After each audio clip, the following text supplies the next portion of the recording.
fun with Ruth, Ellie, and Eliza.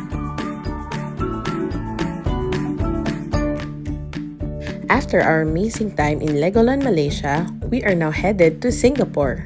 From Johor Bahru, we rented a chartered minibus to cross the border and go to Singapore. So we're dropped off here in Malaysian immigration so that we can have our passport stamp so that we can go out and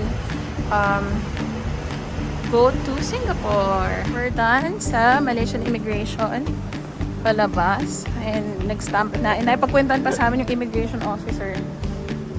Balik daw kami. tour guide data yung If you are going to cross borders via land, you can either ride a train, ride a bus, taxi, or Grab, or just rent a private vehicle. In Malaysia immigration, you just need to go down without your luggages. In Singapore immigration, you need to bring all your stuff with you because it needs to go through the X-ray scanner.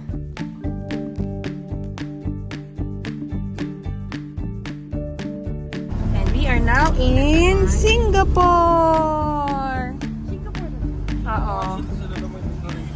This is the immigration. We are now done with Singapore immigration and we're waiting for our companions. We were the first one to be finished. So now we're waiting for them near our chartered van. It's already 2:31 and Elisha's hungry already. There. We have Baon, Tiger, her favorite. Is this your favorite? Yes. Okay. The day before we went to Singapore, we filled out the SG arrival card online via www.ica.gov.sg. For families, choose Group Submission. Make sure to fill out the correct details in all the required fields. Our tip is when you are crossing borders, schedule it during non-peak hours so that there are less people crossing and lines in the immigration is shorter. By the way, in Malaysia immigration, we were only asked to show our passports. In Singapore immigration, on the other hand, we were required to show our passport, our vaccination certificate, and our My SG Arrival Card QR code. It took us almost 2 hours from Legoland, Malaysia until we crossed the 2 immigrations. And we're here in our hotel. Wow. We just arrived. We are now in our hotel in Singapore, Travelodge, our home for the next 3 days. 502. Yay! This is our room.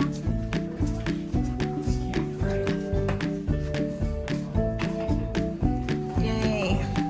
Thank you.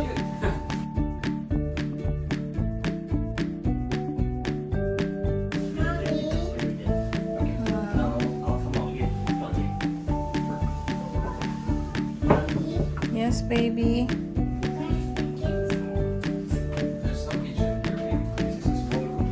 Oh, the door of this here is different now. It's not like the other rooms. Thank you very much. Oh, there's a ref. There's a safe. Let's check for stains and if it's all clean. Okay, because we have our baguettes here. Let's see if it's clean. Okay, it's all clean. Okay, we have a swimming pool here. You wanna go swimming? Or Pororo Park first? No, we go swimming tomorrow, okay? Before we go. Okay? Oh, come on. Huh? No more Pororo? Touch the water lang. They have a vending machine and a mini mart here.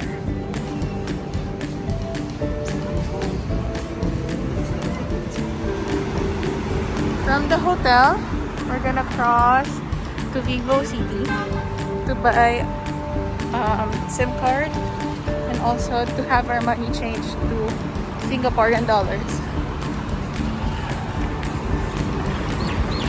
It's so convenient because you just need to cross the street and then there, you're in VivoCity. You're just right in front of the mall. Diba? There.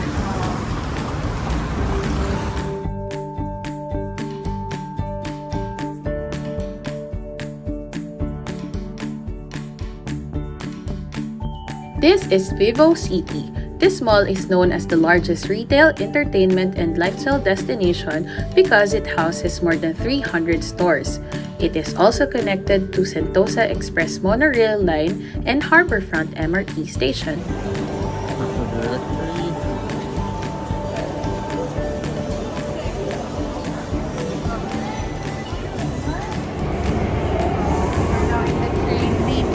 The baby is scared of the sound.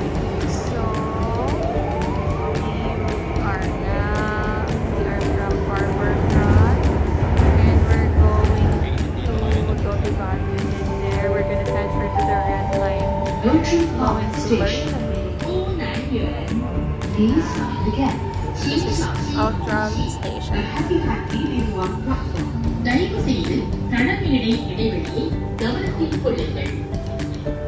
Outram. If you're planning to take the MRT when going around Singapore, it is best for you to keep a copy of the MRT map. Pagkatapos ng apat na palipat-lipat ng train, dumating na rin kami sa Marina Bay Sands. We thought it's just 2 stops. Yung pala, 3 trains. 4 trains. So we're now headed to the food court. We're gonna meet the others there.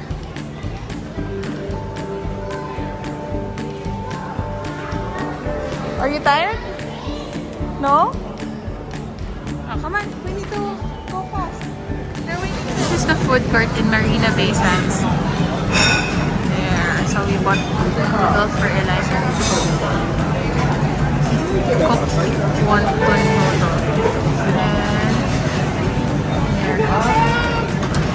And this place is always jam-packed. So this is their menu.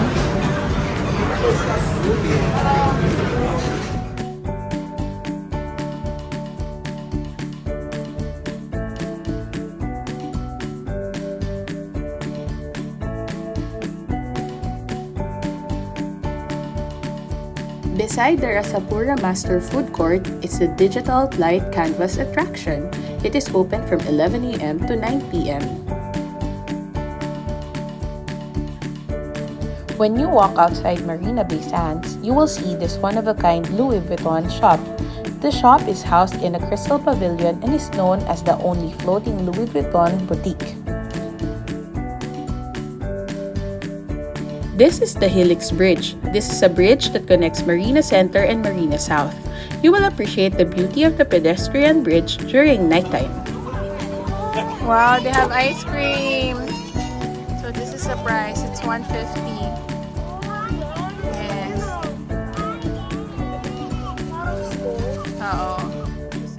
The ice cream that we ordered a while ago is the famous Ice Cream Potong, or the ice cream sandwich in blocks, which is served with either wafer or bread. You can find the uncles who are selling these traditional ice creams in the side streets of Lavender, Ngee City, Sim Lim Square, Helix Bridge, and Takashimaya and Orchard Road. We walked from Marina Bay Sands to Merlion Park for almost an hour. This already includes our stops for picture taking and buying of Ice Cream Potong. It is a long walk, but it is worthwhile because of the breathtaking view. This is the very famous Merlion Park. A lot of tourists visit this place to have their pictures taken by the Merlion statue.